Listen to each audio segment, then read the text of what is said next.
नमस्कार, आप सभी का स्वागत है किराड़ू क्लासेस के इस यूट्यूब चैनल पे। मैं विष्णु कुमार आप सभी का स्वागत करता हूं डेली करंट न्यूज के अंदर। तो साथियों, आज हम बात करेंगे भारत में दक्षिणी पश्चिमी मानसून की दस्तक। जो भारत है साथियों, भारत के अंदर दक्षिणी पश्चिमी मानसून ने दस्तक दे दी है।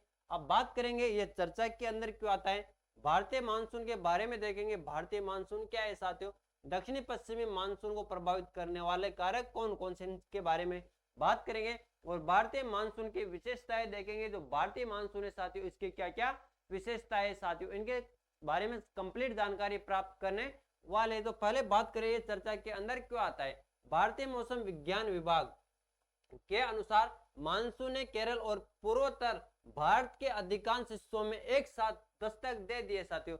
जो भारतीय मौसम विभाग इसके अनुसार भारत के केरल और पूर्वोत्तर भारत के अधिकांश हिस्सों में एक साथ मानसून ने दस्तक दे दिए साथियों। अब बात करेंगे अपन भारतीय मानसून के बारे में कि भारतीय मानसून क्या है साथियों। अब बात करें भारतीय मुख्य भूमि पर दक्षिणी पश्चिमी मानसून के आगे बढ़ने की पहचान केरल के मानसून के आगमन से होती है और यह गर्म और शुष्क मौसम में वर्षा ऋतु में संक्रमण का एक महत्वपूर्ण संकेत है साथियों। नेक्स्ट बात करें भारत की जलवायु को मानसून प्रकार की जलवायु कहा जाता है। जो भारत की जलवायु साथियों, इसको मानसून प्रकार की जलवायु कहा जाता है। एशिया में इस प्रकार की जलवायु मुख्य रूप से दक्षिण और दक्षिणी पूर्व में पाई जाती है साथियों। एशिया के अंदर बात करें इस प्रकार की जलवायु साथियों, जो मुख्य रूप से दक्षिण और दक्षिणी पूर्व में पाई जाती है। आईएमडी के अनुसार मानसून की शुरुआत हिंद प्रशांत क्षेत्र में बड़े पैमाने पर वायुमंडलीय और महासागरीय परिसंचरण में एक महत्वपूर्ण बदलाव का संकेत है। नेक्स्ट बात करें भारतीय मानसून की विशेषताओं के बारे में। जो भारतीय मानसून है साथियों, भारतीय मानसून की क्या क्या विशेषता है साथियों। आमतौर पर दुनिया भर में मानसून उष्णकटिबंधीय क्षेत्र में लगभग 20 डिग्री उत्तर और 20 डिग्री दक्षिण के बीच अनुभव किया जाता है साथियों। आमतौर पर दुनिया भर में मानसून उष्णकटिबंधीय क्षेत्र में लगभग 20 डिग्री उत्तर और 20 डिग्री दक्षिण के बीच अनुभव किया जाता है। नेक्स्ट बात करें भारत में दो प्रकार के मानसूनी वर्षा होती है। तो अपना भारत है, अपने भारत के अंदर दो प्रकार से मानसूनी वर्षा होती है। एक तो होती है कौन सी, दक्षिणी पश्चिमी मानसून ऋतु। दक्षिणी पश्चिमी मानसून से प्राप्त वर्षा मौसमी प्रकृति की होती है, जो जून और सितंबर के बीच होती है। एक तो होती है जो जून और सितंबर के बीच होती है, यानी दक्षिणी पश्चिमी मानसून से होती है। और दूसरी होती है लौटता हुआ मानसून से। दूसरी किससे होती है, दूसरी लौटता हुआ मानसून से होती है। अक्टूबर और नवंबर के महीने लौटते मानसून के लिए जानी जाती है। जो लौटता हुआ मानसून आता है, लौटते हुए मानसून ऋतु अक्टूबर और नवंबर के महीने में लौटते मानसून के लिए जाने जाते।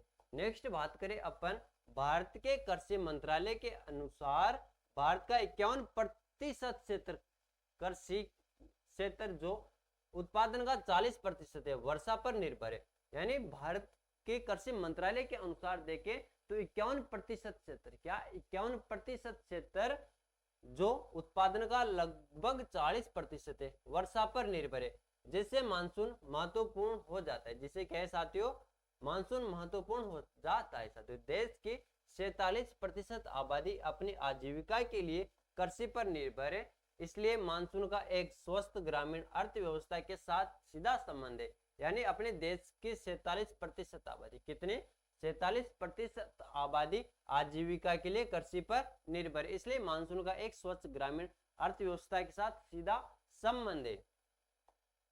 नेक्स्ट बात करें दक्षिणी पश्चिमी मानसून को प्रभावित करने वाले कारक। जो दक्षिणी पश्चिमी मानसून है, दक्षिणी पश्चिमी मानसून को प्रभावित करने वाले कारक कौन कौन से, उनके बारे में देखें। भूमि और जल के अलग अलग गर्म होने और ठंडा होने से भारत में भूभाग पर कम दबाव होता है। क्या होता है, कम दबाव होता है, जबकि आसपास के समुद्रों पर तुलनात्मक रूप से उच्च दबाव का होता है साथियों। अंतर उष्णकटिबंधीय अभिसरण क्षेत्र ITCZ भूमध्य रेखा के निकट कम दबाव का एक जोन है, जहां उत्तरी और दक्षिणी गोलार्ध की व्यापारिक हवाएं मिलती है तथा यह मानसून में महत्वपूर्ण भूमिका निभाती है। गर्मियों के दौरान इसकी स्थिति उत्तर की ओर और स्थानांतरित हो जाती है। गर्मियों के अंदर इसकी स्थिति क्या है साथी, उत्तर की ओर स्थानांतरित हो जाती है, जिससे हिंद महासागर से नमी युक्त हवाएं भारतीय उपमहाद्वीप की ओर आती है, जिससे मानसून का आगमन आसान हो जाता है। जिससे क्या होता है साथियों, मानसून का आगमन आसान हो जाता है। अब नेक्स्ट बात करें अपन उच्च दबाव प्रणालियां मानसून को प्रभावित करने वाली व्यापक वायुमंडलीय परिसंचरण पैटर्न में महत्वपूर्ण भूमिका निभाती है।